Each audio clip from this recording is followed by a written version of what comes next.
So today we're going to take a look at how to do high-level negotiations, like kind of a way to walk through the process and think about what's a good deal, what could not, what would work, what doesn't work, all kind of things like that. I'm just pulling up some homes for sale here in the area. I picked Bernie, Texas, which is just north of San Antonio. Gives us some good price points, some good way to look at different options for fun. Now, these homes I get permission to use them because they're from the same broker, and I know the listing agent, they're great. They're going to use them. I'm Andrew. I do training for all across the United States and Canada and the world sometimes. I get people all over the place, which is great. Glad you could join our channel. If you haven't liked or subscribed, please do so. Love to have you join us here. So what we're going to do now is walk through kind of, if you're putting an offer, this is going to be our pretend home. It's an active listing right now for $495. And we're going to walk through this sheet. I'm going to put a link at the bottom in the sheet in the video of where you can find this sheet at. So this sheet, if your home address, I'm just going to say like, I don't know, 123 Main. We'll pretend that's the address.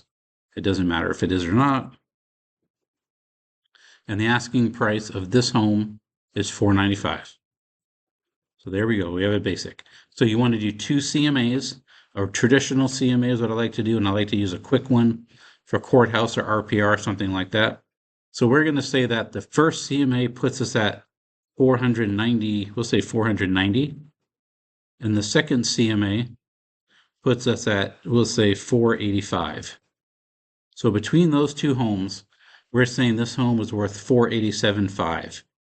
So if we pull up our handy dandy calculator and do, 495 minus 487.5, we have a $7,500 difference. So I like to put that right here to kind of give me an idea, or right here maybe, an idea of what I'm kind of looking for. So this is my difference I have right now that I'm working with. So what I like to do is think, okay, I already know if it could be appraised for $495, which the listing agent thinks it can, and it might even still be appraised at that. I just might have had a little bit lower. $7,500 is not a huge difference for this value of a house at close to $500,000. So if it could be at this price, I'm like, okay, I'm close. I have $7,500 all ready to work with this property. So the next thing you want to do is a type of loan. So if I have an FHA loan, and right here FHA is 3.5% down. So if I'm going to offer 487.5 times 0.035, which is 3.5%, I'm going to be putting 16,063. We'll round up. So 17,063. Sorry, I meant 17,063. And I'm going to round that up. So that's my down payment. Or I should say, yep, that's my down. My earnest is $1,700. My option is $100. So 10 days at $10 a day. These are your standard fees right now. So you're right here. Now, this is where you kind of have fun with it and kind of come into play. So right now, in your estimated closing cost, it's 3% of whatever this value is. So you got to think, 3% of whatever that value is what your closing cost should be. If it's a good lender, that'll put you right about there. It could be a little higher, it could be a little lower, depending on the type of loan, all that jazz. But that's just a good, simple way to look. Now, Section 12, I know I'm going to probably want to ask some seller concessions, because right now I need $29,988. And this adds everything up, of course, including my down payment, all this type of stuff, all the money I'm going to need. It takes all that into account. And then it subtracts your earnest and that out of it. So right now, I'm going to need down payment and closing costs, and that brings you about $30,000, $29,988. Now, I already know for FHA, I can get up to 6% of seller concessions. So if I know my offer price is $487,500 times 0.06, I could ask for $29,250. Now, this would be used for closing cost and not the down payment, but it could be used to help cover some other stuff if we need to. We can get into that into another video of how to play with that. So the thing to remember when you look at this is I don't need this much unless I'm going to be buying the rate down. So this is only 3%. I can get the full 6. So let's say I want to buy the rate down, and usually roughly for 1 point is about 2%. I know all my people are going to be grinding their teeth saying, that's not always true. You're totally right. It's not always true. But roughly a good rule of thumb. That kind of puts you a good rule of thumb into that situation. So if I'm at 487,500 times 0.02, 2%, it's about 97.50 for closing. Now, all I have to know is that that's going to add to my closing cost. So I'm going to need 97.50 just for that. And I also need to realize if I want to get any grant money or anything else. So right now, if I ask for the full seller concessions, I can get 3 for here, 2 for here. That's 5,000. And that's kind of what I would need is all that to get close to that full 6%, which would be there. So this would be here. Of course, I should have my down payment ready to go outside of that, the 17,000. Now I got to think, what does my client have in their pocket? So if my client was good and they had 18,000 set aside to put down their 3.5%, then I can do this 29,988. So let's say we'll just say 30,000 to make it easy. And we have 18,000 to put down. Whoop, let me fix that, sorry. So if I get my 30,000 minus the 18,000 they have, that puts me at 12,000. So that's what I need left right here if they had 18,000. So I don't need the full percent, but I want to add, I'm going to plus 97.50 so I can buy the rate down. Because if I buy the rate down at 97.50, I'm going to be right here at 21,750. So that's how much I'm going to need outside of that 18,000. Now you're probably all saying, is it worth buying the rate down? Let me show real quick. This is something real quick called bank rate. It's a simple online calculator. So this home, we're saying we're going to be offering 487.5. So right here, we're going to change this 487.5. We're going to put 3.5% down, 30 years, and we're going to be at a 6.8, and let's say it's 780, I think it's 006, something like that. And we're going to calculate. So right now at these payments and this down, we're at $34.19 a month. But let's say we buy the rate down to 5.5, and then we update it. We just lost $400 a month almost. I know it's a little bit less than that, but right around $400 a month. And that's a good way to think, kind of like, okay, I just saved my client.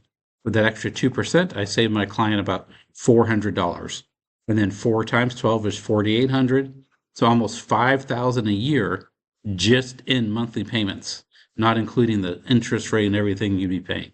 That's a huge savings just by doing this one rate buy down, the 1%. So I do want this money to buy the rate down to 97.50. So I need to come up with 21.75. So I'm going to go here to my seller concessions, and I'm going to do my 487.5, and let's say I'm going to ask for 5% seller concessions. That puts me at 24,375. So if I go right here, 24,375, I'm almost good. I only needed 21. Remember, they have 18, so I only needed 21, and that would put me right there. So I have 24,375. I have a couple thousand left that I can apply for different things. I can use to buy the home warranty, pay for some extra stuff, maybe pay an extra grand, get a little bit more of the rate bought down. Anything like this that I need to do. If it's VA, this is FHA, but if it was VA, you could use that to pay some debt. Things like that could be used for that. So this is all I would need, again, is my 5%. Now, if I wanted to 6%, I could use that for something else, but even the rest of this would be hard to use if I didn't know how to use it the rest. So I might not even need 5. Let's say I'm just going to use 4. So I'm at 487.5 times 0.04. That puts me at 19.5. So if I'm at 19.5, I'm only about, so let's say 21.75, so 21.750 minus 19.5. I'm only 22.50 or so away. So that's not bad at all. So I already know that if my client already has 18 grand, they may have another 2,200. If not, I know I need to use the 5% instead of the 4. So I'm at 487.5 times 0.05, puts me at 24. I'm going to be about 3,000 extra. I can use to buy a out home warranty, make sure it's good to go.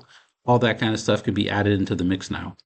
This is a simple way to walk through your contracts, to take a look at it and to just say, okay, here's how it works. Here's my numbers. this is where it makes, this is kind of where it's going to work out to me.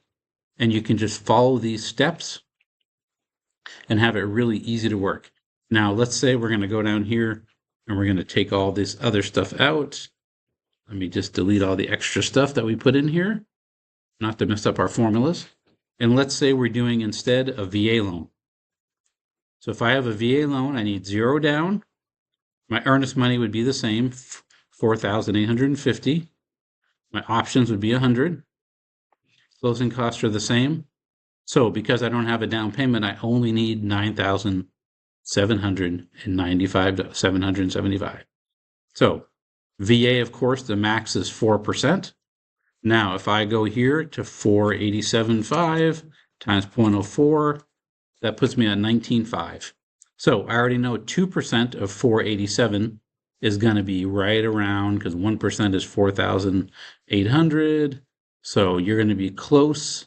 You're going to have extra, because 3% is 14. You add another 2, you're going to be good. And then I have that 9. And if I have 4, I have 19,000. So I wouldn't need that full 19. So if I got 19.5 out of this, you notice I now have negative 725. So again, just for the math people, you do 487.5 times 0.02 to buy the rate down. That puts you at 97.50. So as you can see, I would be $25, because right here, I'm going to be $25 difference for $97.50 to $97.25 if I had my 4% and they had no money down and I had my closing cost and I got the full seller concessions here for that $19.50. It makes a big difference when you have a VA loan, though that's such a good deal to do that. So again, this is a simple formula. You just go through, you play. And now the other thing is the seller, you're already saying, Andrew, the seller is not going to give you full 4, 5, 6%. But you're forgetting that we have this $7,500. So if they're like, I'm not going to give you that much, instead of $487.50, I could raise this value to $490 and say, you know what, I don't want to insult you. I'm only going to drop $5,000 off the price, but I need full seller concessions to buy the rate down. They don't need to know everything else you're going to do with it. And then that way, you can make it work, that it's going to be a good deal for everybody, and you're going to be able to make the money. They're going to be excited. Excuse me. You get to play with the value up and down. You have that $7,500 as needed. And if you wanted to go to that $495 asking, as long as they can get appraised for that, and you're sure it could get appraised with a listing agent, you could still play with that. And if it comes in a couple thousand under, then you're back into negotiations and you can try to figure that out. But this sheet, as you can see, is just an easy way to kind of go through a buyer offer worksheet and kind of structure the whole deal. It has the formulas built into it. All you got to do is follow the steps. And when you follow the steps and do it right, you can see that it makes it very simple. I'm just going to put these numbers here, and then you'll be good to go. And clean up my sheet here. Oh, let me fix my closing costs, of course. That's already set, because that automatically does 3%. And then we're good. We're going to get rid of that section 12. So right now, this is all 0, of course, because we don't have anything in there. And as you start adding numbers, it automatically fills in. If this was helpful, please like and subscribe, join the family, and there'll be a link how you can get this sheet. Talk to you soon.